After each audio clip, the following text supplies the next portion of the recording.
Welcome to the deep dive. You sent us a really fascinating collection of articles from the Hindi today. We're seeing everything from deep molecular biology to tricky geopolitics and even the future of work with AI.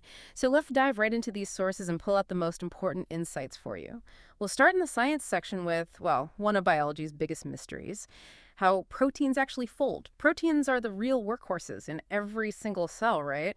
And they have to fold into these incredibly precise 3D shapes to function. You can think of them like a string of beads, but not just any beads. There are 20 different kinds of amino acids, each with its own properties, all linked up.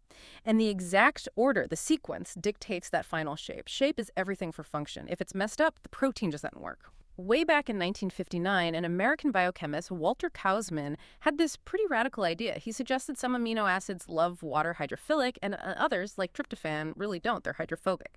And since cells are mostly water, about 70%, Kaufmann figured these water-avoiding bits would spontaneously clump together inside, forming a dense core, while the water-loving ones would stay on the outside, interacting with the water. He thought this interaction basically dictated the whole complex fold. And what's really amazing is how later research, using techniques like X-ray crystallography, actually proved him right. Scientists could see it.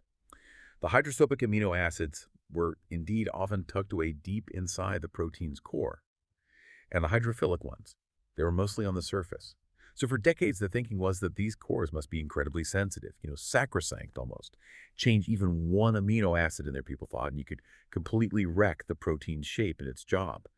This idea seems solid because core sequences look so similar across totally different life forms. It suggested nature just couldn't tinker with them much. But that created this huge puzzle, didn't it? Evolution works by trial and error, slowly. So how could it possibly sort through the mind-boggling number of combinations to find the right sequences? For just a small protein, maybe 60 amino acids long, you're talking something like 10 to the power of 78 possible combinations. That number is just vast, comparable to the estimated atoms in the universe. Imagine trying every single one. You'd literally need longer than the age of the universe. It shows just how complex this problem was for evolution. Right, that idea of a super-sensitive core really seems to clash with how evolution works, that sort of trial and error approach. Was that just accepted wisdom, or did anyone push back? It was, yeah, largely accepted wisdom for a long time. But then, this really groundbreaking paper popped up in Science. Teams from Spain and the UK basically said, hold on a minute. They directly challenged that old assumption about the core being so fragile. They argued that, look, given the sheer number of possibilities, very few had actually been experimentally tested, and maybe previous studies didn't count for, compensating changes elsewhere in the protein structure. Okay, so how did they actually go about testing something on that scale? It sounds incredibly complex. It was ambitious. They generated this huge library, 78,125 different amino acid combinations. And they tested these across 7 specific spots within the cores of 3 different proteins. There was a human one, SH3 domain, one from barley, CI2A, and one from E. coli bacteria, CSPA. And their findings. Pretty remarkable. Okay, yes, most combinations did mess things up that were detrimental, but crucially, many combinations still resulted in stable proteins. This directly proved protein cores are way more resilient, more robust to change than we ever thought. For instance, that human SH3 protein, it had over 12,000 stable core variations they found. And the implications of this, well, they're pretty significant, especially for medicine. That is fascinating. So what does this actually mean for you listening, and maybe for future medical treatments? Well, think about designing therapeutic proteins drugs, basically. Right now, it often involves years of painstaking, slow trial and error, especially trying to make a protein drug that doesn't trigger the patient's immune system as a foreign invader. Many protein drugs currently used can cause unwanted immune reactions because of their specific amino acid sequence. And changing that sequence used to be really hard and slow, partly because scientists were afraid of messing up the protein's function by touching the core. But this new understanding, it suggests we could potentially screen millions of variations computationally, maybe in just weeks. This could dramatically speed up the discovery of drugs for things like autoimmune diseases, or even help develop better vaccines much faster. It turns this complex biological puzzle into something potentially much more solvable. Wow. Okay, from the hidden resilience inside our cells, let's shift focus now to a different kind of mystery out in the wild. India, as you know, has 15 species of wild cats. But often, all the attention goes to the big ones, right? Lions, tigers, leopards. Today, though, we want to talk about one of India's lesser-known but really fascinating cats, the fishing cat. It's often overlooked, but it definitely deserves recognition, especially given the threats it faces. This cat is about twice the size of your average domestic cat, weighs maybe 7 to 12 kilos. It's got this distinctive grayish-brown fur with black spots, and in its wetland home, it's often the apex predator, top of the food chain there. Yeah, and the fishing cat has some really unusual adaptations that make it perfectly suited for life in and around water. For starters, it has partially webbed paws. Helps with swimming and moving on muddy banks.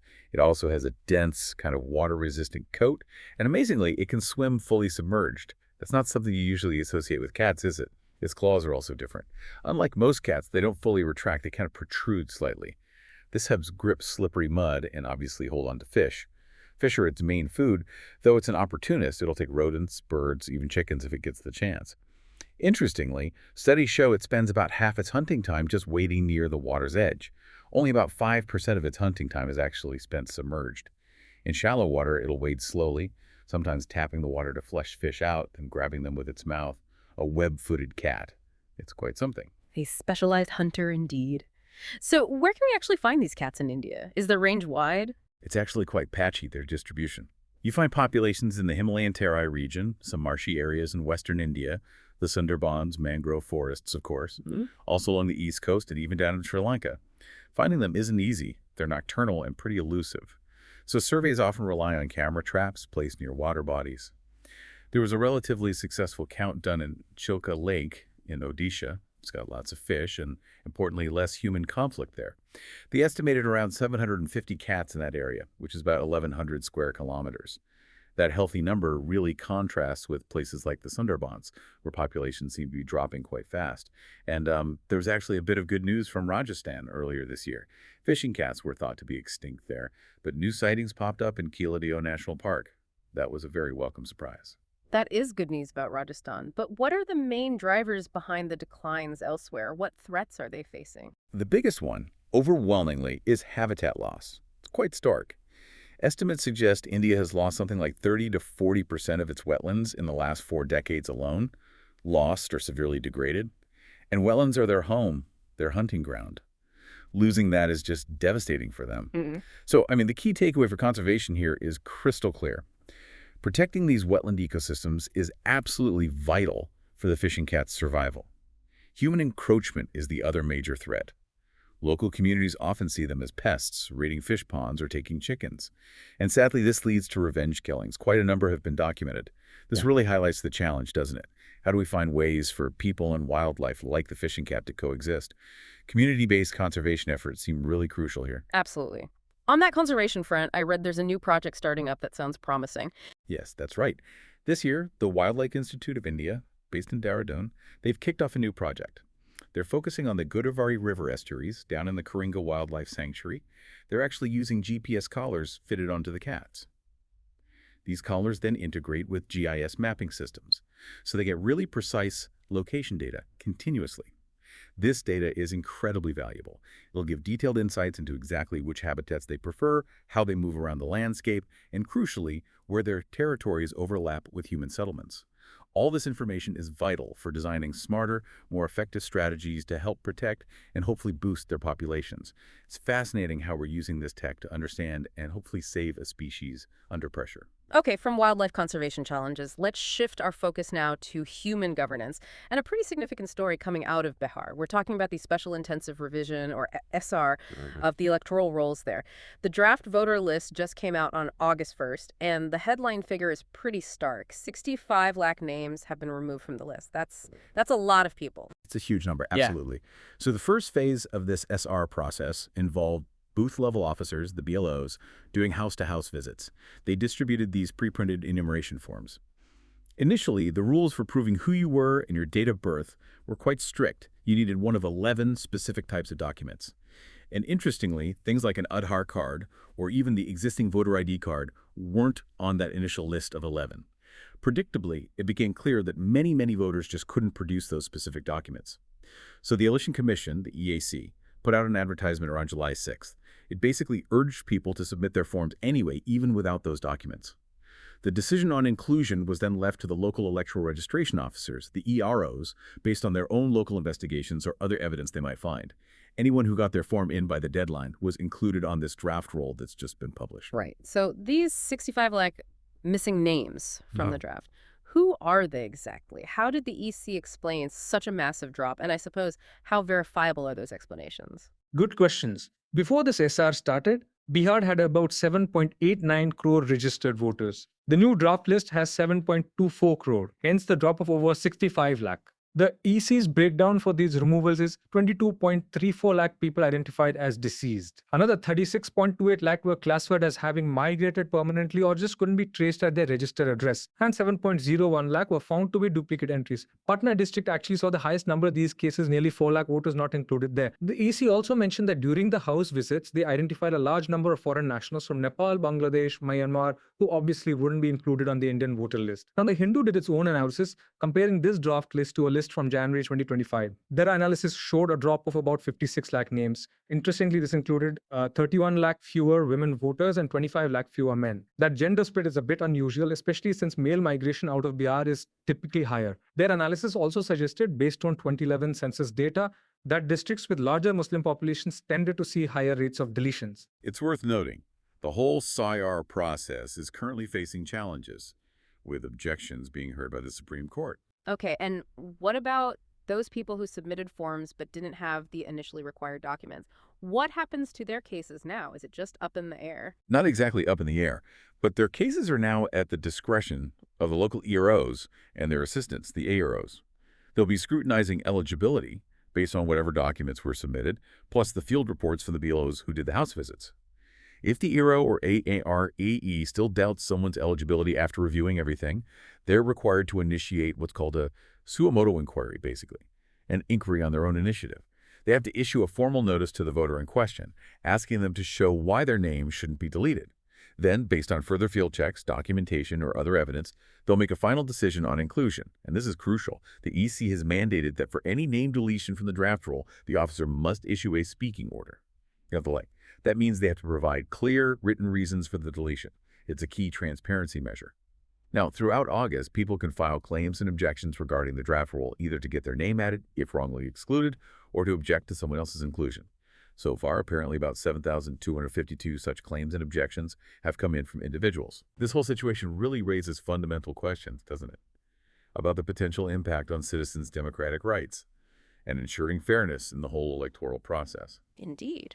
Okay, let's pivot now from domestic processes to, well, the very complicated world of international relations. Our next source looks at India's tricky situation regarding its imports of Russian oil. We're seeing significant pressure from the U.S., aren't we? Specifically, this announcement by President Trump of a potential 25% penalty tariff on Indian goods. And that's coming on top of reciprocal tariffs that already kicked in on July 31st because those free trade agreement talks stalled. It sounds like India's caught in a tough spot. It's definitely a multi-layered challenge, yes. India's response so far has been quite nuanced. They haven't announced any direct retaliatory tariffs against the U.S. yet, but we are already hearing about the impact of those reciprocal tariffs from the failed FTA talks. Reports suggest garment exporters, for instance, are facing issues as U.S. buyers suspend orders. The Ministry of External Affairs, the MEA, has been quite vocal, criticizing both the U.S. and the EU. They're pointing out what they see as hypocrisy, noting that both the U.S. and EU continue to trade with Russia themselves in areas like critical minerals, chemicals, nuclear stuff, even oil and LNG. And Prime Minister Modi made a very strong statement just recently on August 7th. He indicated the FTA talks broke down mainly over agricultural market access, saying he was prepared to pay a personal price, as he put it, to protect the interests of India's farmers, fishermen, and dairy producers. That's a powerful stance from the Prime Minister. So is there any way these potential new penalty tariffs can be avoided? Or is India just bracing for impact? Well, there are a couple of potential off-ramps, perhaps. President Trump is scheduled to meet Russian President Putin on August 15th in Alaska. There are reports, though unconfirmed, and their acceptability is unclear, that Putin might offer some kind of deal regarding Ukrainian territories to end the war. If some agreement is reached there, it's possible the pressure on India regarding Russian oil could ease. Maybe the tariffs get rolled back. India's MEA has publicly welcomed the summit plan. President Trump also apparently has something called modification authority, allowing him to adjust the tariffs if Russia takes, quote, significant steps towards ending the war. And then there's the trade track. A U.S. team of FTA negotiators is actually due back in Delhi on August 25th. This suggests that maybe, just maybe, if India offers some concessions on trade and market access, they could potentially strike a smaller mini-trade deal that might reduce or head off those tariffs. It's probably useful to get some context here. How much Russian oil was India actually buying before the war in Ukraine started all this? That's a key point. Before February 2022, India imported very, very little oil from Russia. Maybe just 1% of its total oil imports was negligible. But after the EU imposed sanctions and Russia started offering steep discounts on its Ural crude that's great popular in Europe, India, along with China and others, dramatically ramped up purchases. By May 2023, India was importing over 2 million barrels of Russian crude per day. Russia became India's single largest oil supplier, making up somewhere between 35% and 40% of India's total oil import basket. That's a massive shift, and the energy ties actually go deeper than just recent imports. Following a summit between Modi and Putin back in 2018, Indian state-owned companies, the PSUs, invested over $5 billion in Russian oil fields. Plus, the Russian oil giant Rosneft took a 49% stake in SR Oil, which is now called Nayara Energy, and includes a major refinery in India. Indian refiners, including Nayara, have been processing this cheaper Russian crude and then exporting refined products like gasoline and diesel for a profit. This whole situation has generated significant savings for India, estimated at around $13 billion by 2024, and another $3.8 billion projected for 2025. What's really fascinating, as the article points out, is how different India's stance is now compared to 2018. Back then, India actually bowed to U.S. pressure and stopped importing oil from Iran and Venezuela, even though it was competitively priced. This time, it seems much harder, economically and politically, for the government to back down. And the wider foreign policy implications. This kind of friction must put a strain on relationships, surely. Oh, absolutely. There's a real risk here of damaging the trust that's been built up between India and the U.S. over the last, quarter century. That relationship has deepened significantly through cooperation on civil nuclear energy, defense ties, counterterrorism, technology sharing, and of course the Quad security dialogue with Japan and Australia. We're also seeing India making moves to assert its strategic autonomy. The National Security Advisor recently visited Moscow, and the External Affairs Minister is expected to go soon, too. Plus, there's a busy diplomatic calendar coming up. Prime Minister Modi is scheduled to travel to Japan, then to China for the STO Summit, the Shanghai Cooperation Organization, where he'll likely have a bilateral meeting with President Xi, and then there's the Quad Summit planned for November. A lot hinges on whether India-U.S. ties can be somewhat repaired by then. It's a very delicate balancing act. Okay, for our final source today, let's shift to a topic that's definitely reshaping jobs and business models everywhere, including for many of you listening, the impact of artificial intelligence on India's tech sector. There have been some recent announcements, particularly from TCS Tata Consultancy Services, about freezing hiring for experienced roles and planning to remove around 12,000 employees. That's obviously sent some anxiety through India's huge $280 billion IT industry. But is it just about AI cutting jobs? Some might see it that way, right? A human cost to efficiency. That's a really important question, and it's crucial to frame this correctly. Experts quoted in the article argue this isn't just AI culling jobs. They describe it more as an AI-catalyzed transformation. What's happening is AI is enabling these really unprecedented levels of efficiency across the entire software development process, from coding to testing to maintenance. And this is forcing companies to fundamentally rethink their business models, how they structure their talent, and really the very nature of the work itself. So while job roles are definitely evolving, the narrative isn't simply replacement. It's more about augmentation, automation of certain tasks, and redirecting human skills to higher value activities. It certainly feels like AI is hitting an inflection point right now. What's driving this acceleration? Besides just the tech getting better, why now? Well, a big factor mentioned is the current economic climate. Many new IT contracts are focused heavily on cost optimization. So for these big IT firms, demonstrating efficiency gains is critical for keeping investors happy. AI offers a powerful way to do that. We're seeing things like AI-powered coding assistants, tools that generate code automatically, intelligent debuggers. These are already boosting productivity by 30% or more in some cases. And this impact stretches into areas like software testing and maintenance, which traditionally need a lot of people. AI tools can reduce errors and speed things up significantly there too. AI isn't some future dream anymore. It's becoming woven into the fabric of how global companies operate. The article mentions a prediction of over $1 trillion being spent globally just on AI infrastructure, training models, and building applications in 2025 alone. That's huge. You see real-world comments like the CEO of Wells Fargo saying attrition is our best friend after they reduced headcount for 20 quarters straight. AI, combined with automation in these low-code platforms, is genuinely creating situations where smaller teams can achieve much more, much faster. So does this huge shift automatically translate into more business for India's IT sector? Or does it bring new challenges? I mean, many big global companies are still wrestling with outdated legacy systems, maybe poor quality data, different systems that don't talk to each other. These must be hurdles for rolling out AI effectively, right? And then there's the whole regulatory aspect, like the EU's new AI Act. Companies need to prove they're using AI responsibly, protecting privacy, ensuring fairness. That's exactly where the opportunity lies for Indian IT, according to the analysis. These challenges faced by global clients, messy data, old systems, compliance needs, are precisely the problems Indian IT firms are well positioned to solve. They can help clients clean up their data, modernize those legacy systems, and build AI solutions that are compliant and responsible. So you see, instead of just being disrupted by AI, India's tech sector has the potential to become the key partner enabling AI adoption for global businesses. TCS, being such a large player, often acts as a kind of bellwether for the industry. Their recent announcements send multiple signals to the stock market. It signals cost optimization. To clients, it signals they're building efficient AI-driven solutions. And to their own employees, it's a clear message about the urgent need for continuous upskilling and adapting to this new reality. For decades, India's IT industry built its success on scale, becoming known as the back office of the world.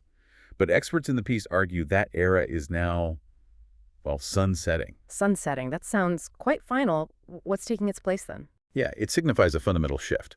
What some are calling software 2.0 and 3.0, where software is increasingly created or improved by AI itself, not just humans. Writing every line of code changes the game. The old advantage of just having massive scale, huge numbers of coders diminishes. The future, according to this view, won't be built by these large armies billing hours on maintaining old systems. Instead, it'll likely be driven by leaner, more agile, AI-native firms, maybe smaller teams focused on solving really complex problems across different industries. As one expert put it, potentially a team of 50 can out-innovate a team of 5,000 in this new landscape. It demands a different kind of talent, a different mindset. That really brings up the crucial question for individuals. What does this mean for Indian tech professionals? What skills will be most valuable? What should people focus on to, thrive in this AI-driven decade? The experts quoted suggest that AI is unlikely to completely replace human coders, especially for critical high-security applications, or for roles that fundamentally rely on human ingenuity, critical thinking, complex problem-solving, and imagination. Think about roles like tech architects who design the overall systems, DevOps engineers ensuring everything runs smoothly, UI/UX designers focusing on the human experience, product managers defining the what and why. Also, specialists in areas like robotics or embedded systems where hardware and software meet. Essentially, talent that combines strong analytical or mathematical skills with creativity and imagination. Those are the people likely to really lead the way in this new era. So, reflecting on everything we've discussed today, from the surprising resilience found in protein cores to the challenges facing the fishing cat in its changing environment, the complexities of electoral roles in global oil politics, and this profound AI-driven transformation of the tech sector. What does this deep dive suggest about the fundamental resilience of systems, whether biological, ecological, economic, or technological? Their ability to adapt, to evolve, and maybe even thrive when faced with ever-increasing complexity. Something to think about. Thank you for listening. If today's episode gave you something useful, consider following us on Spotify so you're the first to hear the next one. You can give suggestions by contacting our Twitter handle given in the episode description. Apologies if you couldn't reach out earlier. The message inbox was restricted. You should be able to now. As always, we are eager to hear what our listeners want to be informed about. We wish you a great day.